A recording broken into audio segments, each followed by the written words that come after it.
Hello friends. Time travel एक ऐसा subject है जिसके बारे में हम सब ने कभी ना कभी सुना ज़रूर है और इसके बारे में सबने सोचा भी ज़रूर होगा कि अगर हम टाइम ट्रेवल कर सकते तो समय में पीछे जाके या फिर फ्यूचर में जाके क्या करते या करना चाहते। लेकिन आज तक टाइम ट्रेवल के बारे में कोई ऐसा प्रूफ विज्ञान के पास नहीं है जिससे टाइम ट्रेवल की रियलिटी का पता चल सके। लेकिन कुछ लोगों द्वारा अनुभव की गई घटनाओं और कुछ धार्मिक घटनाओं के अनुसार टाइम ट्रेवल पॉसिबल है। आइए हम आज टाइम ट्रेवल की आज तक हुई घटनाओं के बारे में जानते हैं।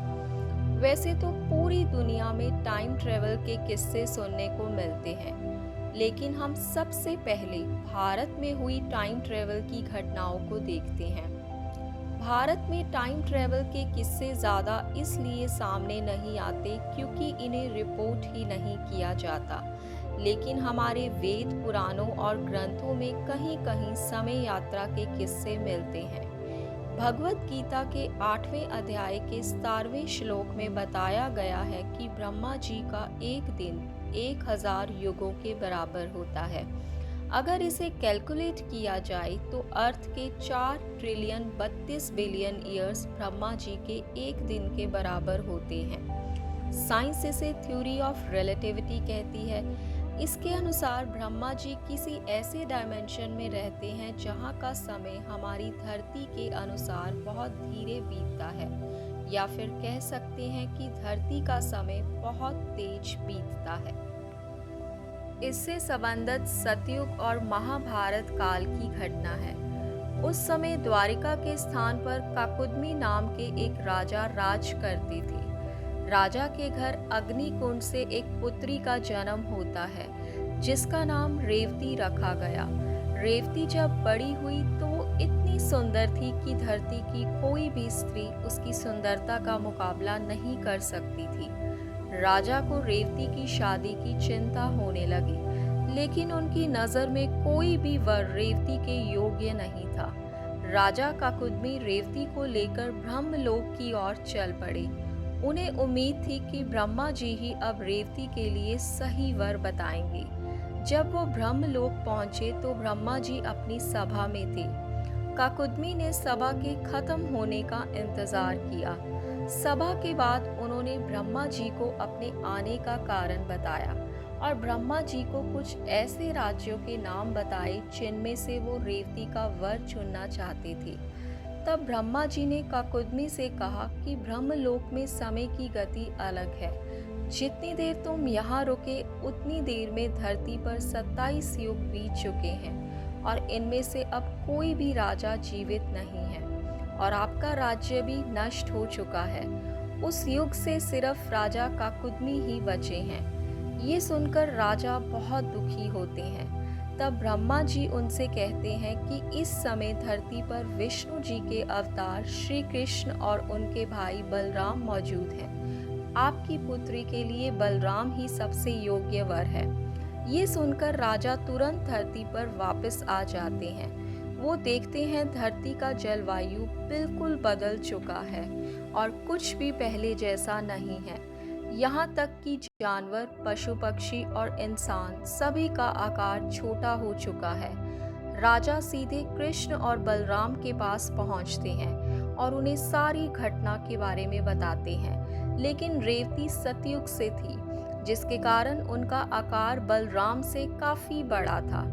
इसके सॉल्यूशन के लिए बलराम अपना हल उठाते हैं, उसको स्पर्श करके रेवती का आकार अपने जितना कर लेते हैं। ये किस्सा टाइम ट्रेवल का सबसे पहला किस्सा था। इसके अलावा मॉडर्न टाइम में उत्तराखंड के नैनीताल हिल स्टेशन में टाइम ट्रेवल की एक अजीब घटना के बारे में सुनने को मिलता है। साल 1965 में नैनीताल में एक वासु भनौट नाम का लड़का रहता था जिसकी उम्र 33 साल थी। एक दिन वो नैनीताल से 90 किलोमीटर दूर अपने चाचा से मिलने के लिए निकलता है। ये 13 अक्टूबर 1965 का दिन था। वासु थक कर थोड़ा आराम करने लग जाता है और थोड़ी देर के बाद उठकर दोबारा सफ़र शुरू करता है। तभी रास्ते में अचानक काफी कोहरा हो जाता है। उसे लगा कि पहाड़ी इलाकों में कोहरा होना आम बात है और वो चलता रहता है। जब वो कोहरे से निकलकर अपने चाचा के गांव के पास पहुंचता है तो उसे सब बदला बदला लग रहा था। कुछ भी पहले जैसा नहीं था। वो ये सब देखकर थोड़ा हैरान होता है और सफ़र जारी रखता है और अपने चाचा के गांव में पहुंच जाता है। लेकिन उसे गांव भी बदला हुआ लगता है। उस गांव में जो झील वो बचपन से देख रहा था वो गायब थी। ये सब अजीब चीज देखते देखते वो अपने चाचा के घर पहुंचता है, लेकिन घर का दरवाजा किसी और व्यक्ति ने खोला।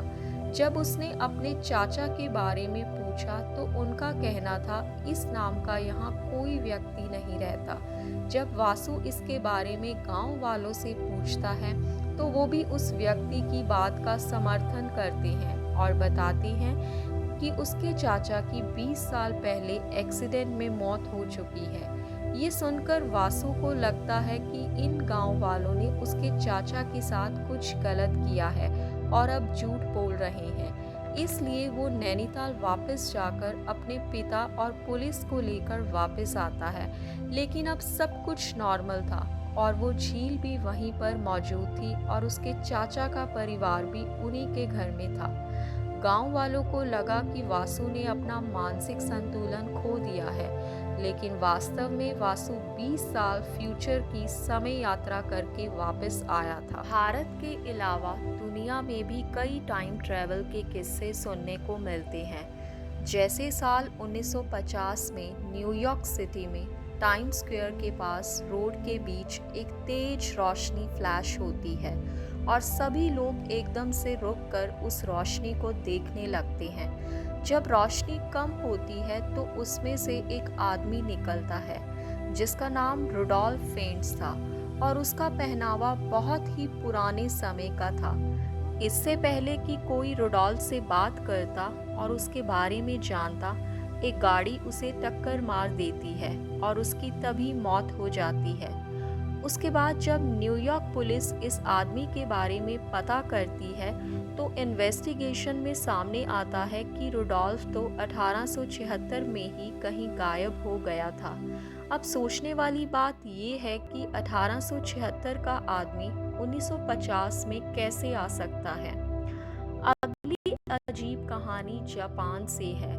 साल 1950 में जापान के टोक्यो एयरपोर्ट पर एक आदमी आता है जिसका पासपोर्ट टॉरेट नाम के देश से था, जबकि टॉरेट नाम का देश इस दुनिया में एग्जिस्ट ही नहीं करता।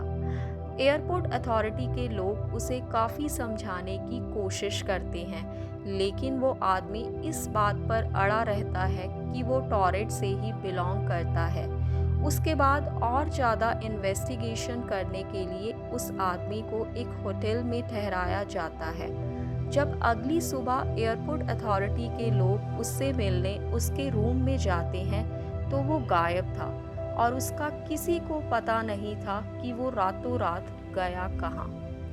इन सब घटनाओं के बारे में जानकर लगता है कि टाइम ट्रेवल कहीं ना कहीं संभव तो है, लेकिन अभी तक इंसान इतना काबिल नहीं बना कि वो समय यात्रा कर सके। हो सकता है कि फ्यूचर में टाइम ट्रेवल एक आम सी बात हो, लेकिन अभी तो ये एक रहस्य ही है। तो फ्रेंड्स, आज के लिए इतना ही। उम्मीद है आपको वीडियो अच्छी लगी होगी। वीडियो के बारे में कमेंट ज़रूर करें और ऐसी ही और वीडियोस देखने के लिए हमारे चैनल को सब्सक्राइब करना ना भूलें। Thank you.